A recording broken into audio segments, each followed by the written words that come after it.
Can you imagine wasting $329 million? That's pretty bad, isn't it? Wasting $329 million? Well, apparently it doesn't bother the federal government or some state governments, but of course, it's not their money. It's yours. New report out that is absolutely breathtaking. It has to do with Medicaid and drugs. Julian Pequet, healthcare reporter for The Hill, joins us. Nice to see you, Julian. Good to be on the show. All right, tell me, how was $329 million wasted?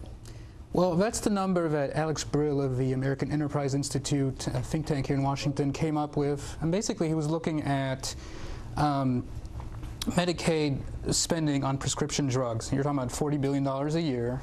And obviously, if they buy generic drugs, they'd save a lot of money.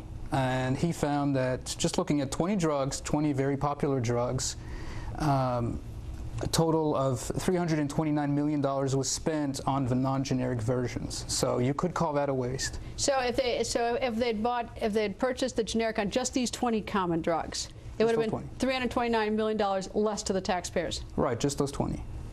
That's incredible. All right, now I looked at the numbers, and I think that it's at some of the states. California, which is about to fall into the ocean because they have such a huge budget problem. I mean, they're in deep trouble. They could have saved, had they bought generic, $102 million just last year on the 20 drugs. Right, that's what he found.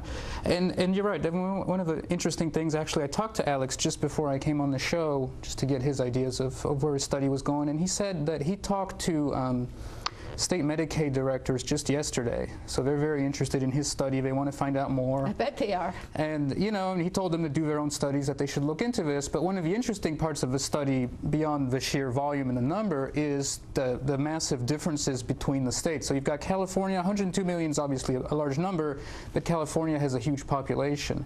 He found that actually Iowa and Vermont were all the way at the top in terms of per patient, per Medicaid beneficiary in those states. You're talking about $31 per patient, per Medicaid beneficiary.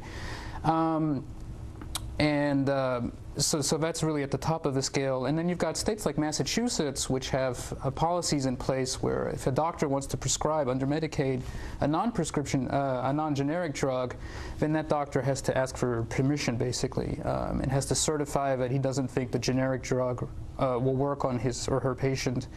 And Massachusetts is all the way at the bottom. It's 39th on his list, and they're overspending about $1.23 per Medicaid beneficiary. So you've got, you know, the vast discrepancies between the states, and that's kind of interesting too. Are generic drugs worse than non-generic? I mean, are they weaker, or they've been diluted? I mean, what's the story on generic drugs? Obviously, that's a concern, and that's a question that's been raised with his study, and I asked him that, and you know, his point is just, he's going by what the FDA says. When the FDA approves a generic version, they're basically saying that they're equivalent. And is there quality testing periodically to make sure that that these are quality drugs? Right, there is. And before a generic is approved, you know, they have to go through the process. And basically, the FDA, the Food and Drug Administration, says that they are equivalent. And in some cases, different drugs have different properties, and in some cases, you know, he points out that there's been criticism raised with some of the drugs in his study. But even setting those aside, everybody agrees that most of those 20 drugs are completely identical. And so even if you set aside some of the 20 drugs, you're still talking about hundreds of millions of dollars in savings. All right, Ohio, which also has a problem, every state has a problem, $21 million it would have saved on these 20 drugs had it done the generic versus non-generic. Why aren't generic drugs prescribed? I mean, is it the rules are the doctors not being told what to do, or the pharmacies don't do it, or the people who distribute the federal funds? I mean, where's the breakdown in this? Well, there's no federal requirement. You know, Medicaid is a state-federal program. Obviously, right now, there's a lot of talk about giving even more authority to the states to manage it as they see fit. So the federal government can't come in and say you can only prescribe generics. That's not... Well, they could. They say, we're not going to give you your money. We're not let you do generics.